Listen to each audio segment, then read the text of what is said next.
Good morning, boys and girls, and welcome back to the channel. If you're new, my name is Lee, aka Rollin Thunder. And in this morning's video, we're going to be talking about cold weather, winter plans, and general life. So, without further ado, sit back, relax, grab yourself a cup of tea or coffee, or whichever your poison happens to be, and let us get into the video.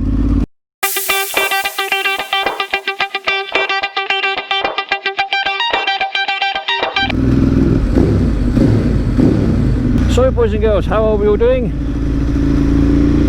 I know COVID-19 is probably absolutely destroying your lives, just like it is me, but it is what it is. We have to muddle through as best we can. As you can see, the not so nice weather is now upon us, and yeah, it's rather chilly this morning. Today's video, we're going to be talking about winter plans and progressions for the channel. So we'll start with winter plans, and those winter plans are as follows. Between now and the end of the month, I'll probably not be on the bike as much as I normally would be, primarily because of the crappy weather, and let's face it, no one really wants to ride when it's freezing cold and soaking wet. There will be the odd occasion where getting out on two wheels will be a breath of fresh air and make life a little bit more acceptable, considering the fact that if you're a true biker like I am, being off two wheels isn't exactly a pleasant experience. But I digress. So with these winter plans, this is what I'm hoping is going to happen. Basically, over the course of, I don't know, maybe 2 months, 3 months, however long it takes, the bike is going to be not taken apart as such, but she's going to have a good old service. She's going to have her belts replaced. She's also going to have the cam timing looked at, because I believe that one of the causes of the bike stalling is that my cam timing is slightly out. So that's going to be looked at, as well as valve clearances, and I'm hopefully going to be getting the front calipers especially sent away to be serviced. So it's going to they're going to have new seals, new pistons, new dust seals, and just give it a general good old clean up, because they are fucking disgusting. And there's a company that I've been talking to recently on Instagram. Forgive me, I can't remember your name, but what I'm going to try and do is I'm going to try and do a before and after picture of what the calipers look like when they went away to how they look when they come back. Because if you guys know me like I know myself, general upkeep is never usually high on my list. Mechanical maintenance and stuff like that, yes, definitely, but generally speaking, if it ain't broke, don't fix it. If you guys remember in the previous video, I was saying that I needed some new brake pads fitted. I've done that, but now I've got another problem, and that is that it feels like my brakes are either binding or dragging on the discs. So yay for new pads. So that's the primary reason for having the calipers taken off and sent away and yada yada yada. Oh, excuse me. As you can see, it's another fucking miserable Monday morning, and it's not exactly warm. I mean, the bike's saying that it's 104 degrees engine temperature, which is lovely, it's keeping my bum nice and warm, but the air temperature is only 11, so go figure. There's not much you can do at the moment with the way the weather's being. The weather's being extremely bipolar. It's either going to be warm or cold. It just can't make up its fucking mind. And there's that squeak again with these new pads. Now I do apologise in advance that if you do hear a lot of squeaking and also a lot of me shouting and moaning, it is Monday morning, so please forgive me. I'm not like this normally, but you know, Monday morning.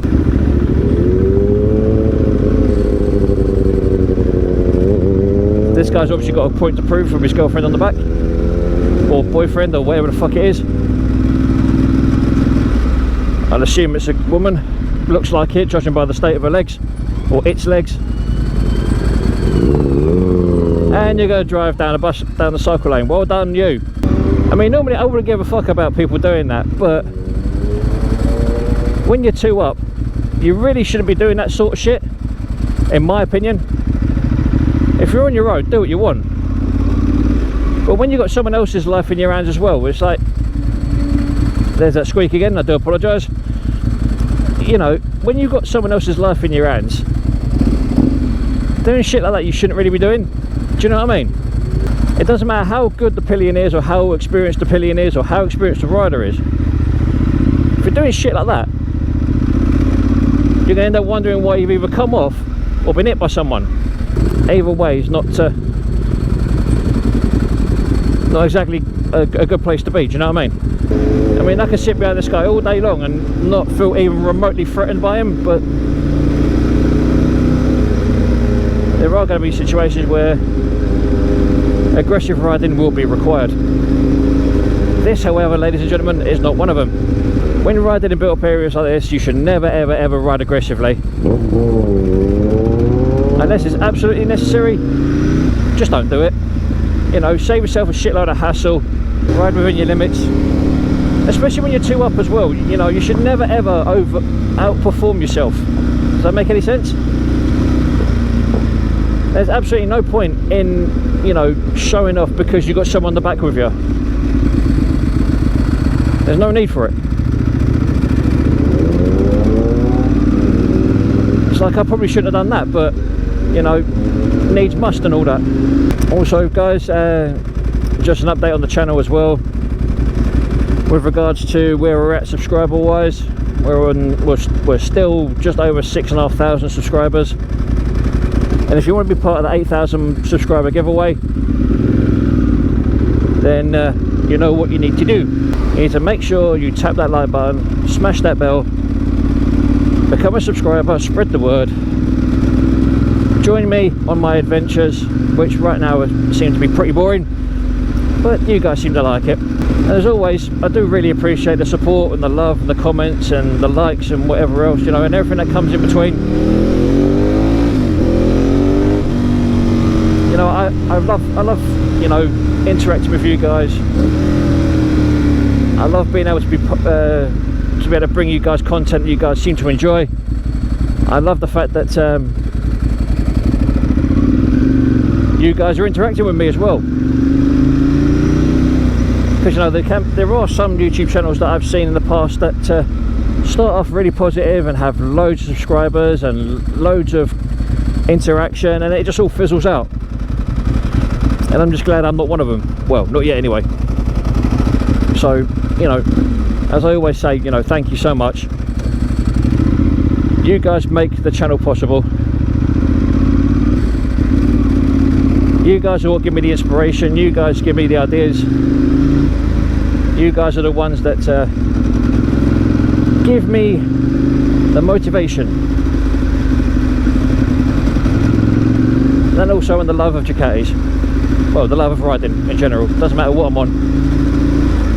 And if you haven't seen it yet, make sure you go and check out my other latest video on the Kawasaki H2, which was a very, very, very impulsive, spur of the moment sort of thing that happened. You know, normally I wouldn't have taken a customer's bike out, but he insisted. I don't know whether it was because he knew that I was a YouTuber or whatever, but you know, the opportunity was there, so I took it, as you do, because let's face it, it'd be rude not to. So what I'll do is I'll put that video in a card above or in the description somewhere, so you guys can go and check that out. Because like I said, it was a very impulsive, sporadic kind of video. It wasn't pre-planned or anything. There was no premeditation or anything like that. It just kind of happened. In some ways, that's kind of the best way to be when it comes to videos. You know, just being sporadic and spontaneous. That's kind of the best way to be, I think. You know, some people enjoy those kind of videos, some people don't. You know, it is what it is. I know I said that I wanted to try and do a track day this year. I also wanted to try and get a lot more first rides in this year. I've had 2. Not ideal, but you know how it is. And here's a question for you lovely people. When you've changed your brake pads and you've, you know, done all your pre-flight checks and you've done all your, you know, you cleaned your calipers to within an inch of their lives, and you know, you greased them up and whatever else, who's ever had the situation where you've actually ended up having squeaky calipers? Or should I say squeaky discs? I don't know whether it's the calipers that are kind of stuck on me or what, I don't know.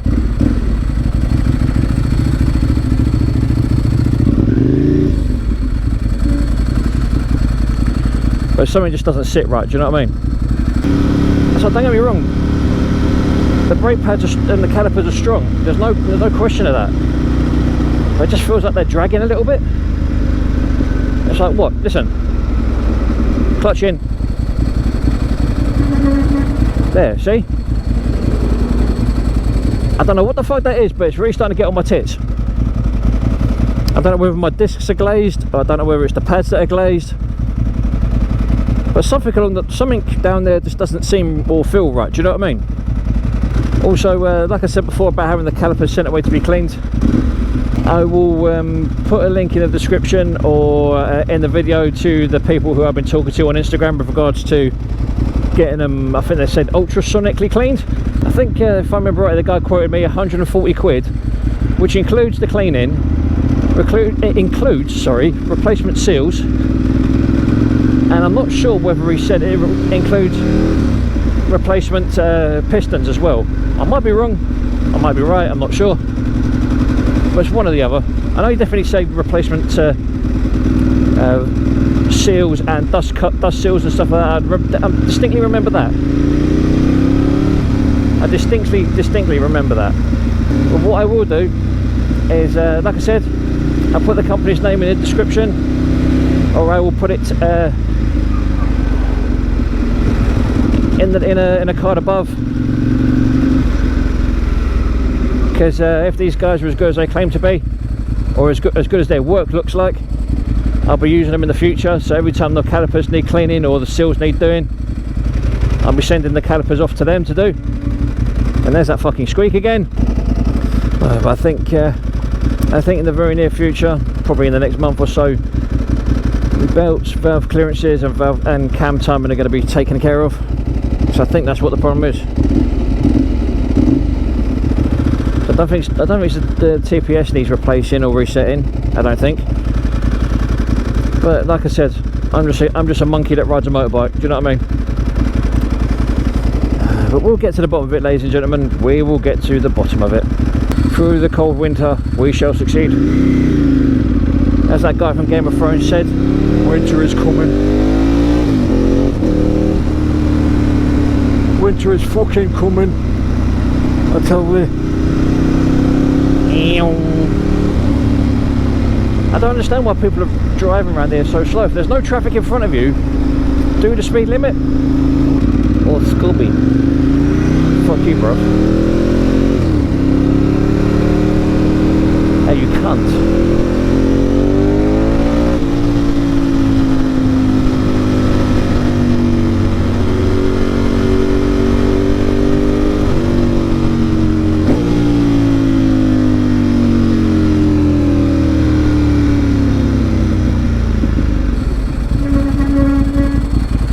Shitty pads.